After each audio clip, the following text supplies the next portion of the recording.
Nestled in the bottom right-hand corner of the Bay of Biscay and at the top end of the Basque country, San Sebastian is one of the most popular tourist destinations in Spain, and yet it's a little over 12 miles away from the French border.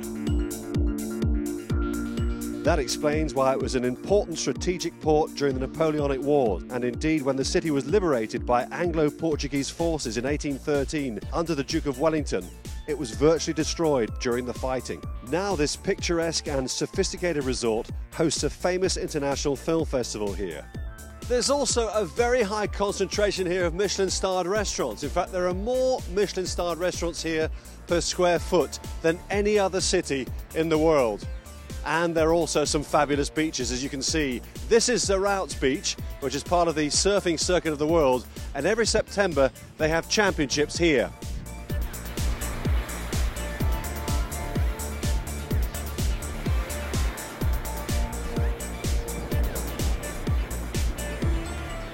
And just a few miles from the coast of Zarautz sits the racecourse at San Sebastian.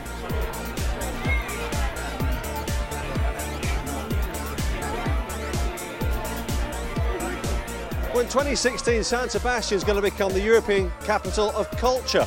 That's exactly 100 years since the racecourse was opened here by a Frenchman due to the demand for racing when it was banned because of the First World War.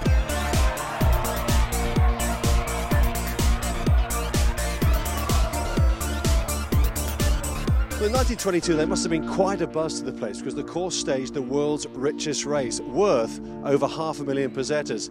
Even Steve Donoghue, who was the champion jockey in England at the time, 10 times champion jockey, rode in the race. Dubai was a long, long way off. These days, the prize money is not quite so big, but this charismatic little racecourse still has much to offer. Well, it's got it all, Mike. We're in turf heaven, I would say. You know, the racing is absolutely brilliant, spectacular, very exciting. The stands are right on top of the course, and the fans get really excited with close finishes. But then afterwards, you know, it's the culinary capital of Europe. You know, any restaurant you go to, you're guaranteed great food.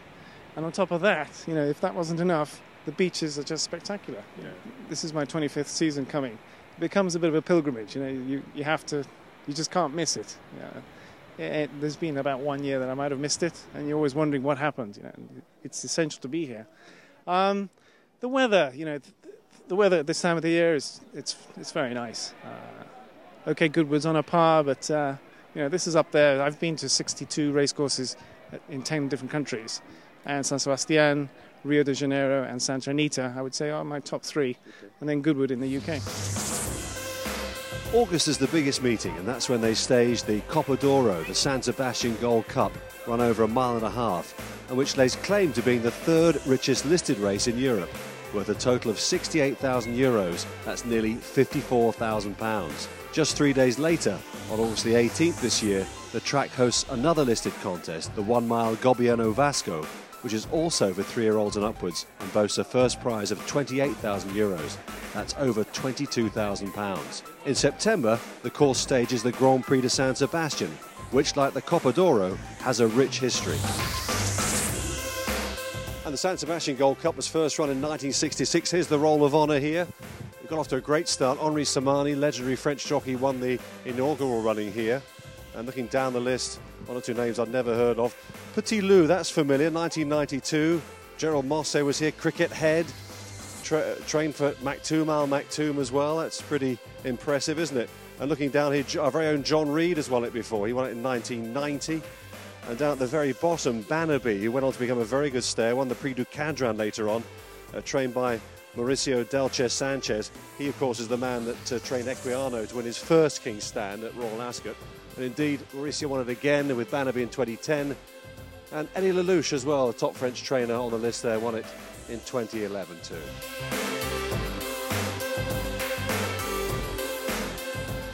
And from the word go, they ran the Grand Prix de San Sebastian here, so the Roll of Honour going back to 1916.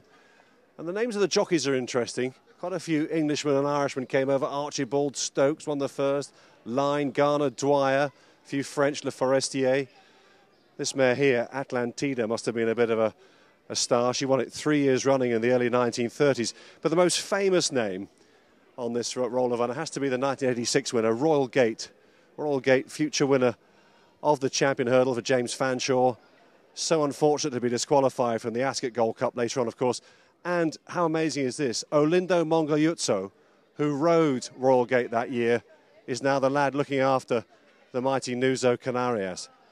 And look further down the list, and the Brits made a successful raid as well with a certain horse called Australia Day. It was a very, very big day for all of us that are involved in Skippy, as we call him. And the man that rode into victory that day, Oscar Urbina, local jockey, and the only man here to win all three of San Sebastian's major races.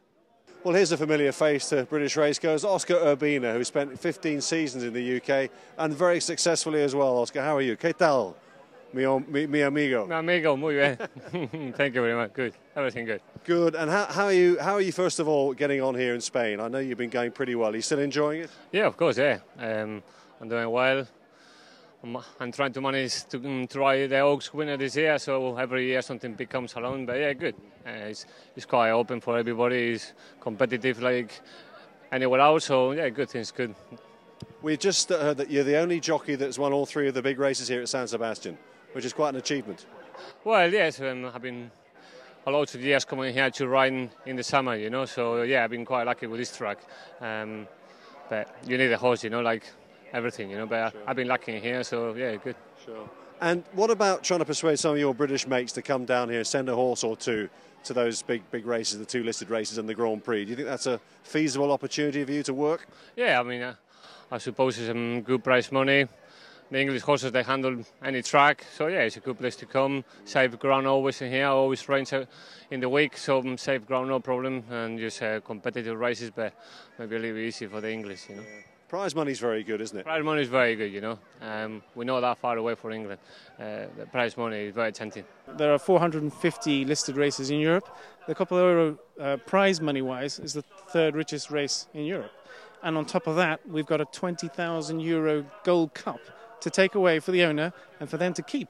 Now, you know, that's a nice temptation. We had Australia Day coming to win the Gran Premio de San Sebastian in 2012. That was a great feat for him to come. Last year we had Australia Day again back, plus Seaside Sizzler with Rafe Beckett. And, you know, we've really given it a strong push, even stronger push this year. And we're hoping for lots of Brits to come, plus the French. It should be a right international festival at the Spanish Deauville.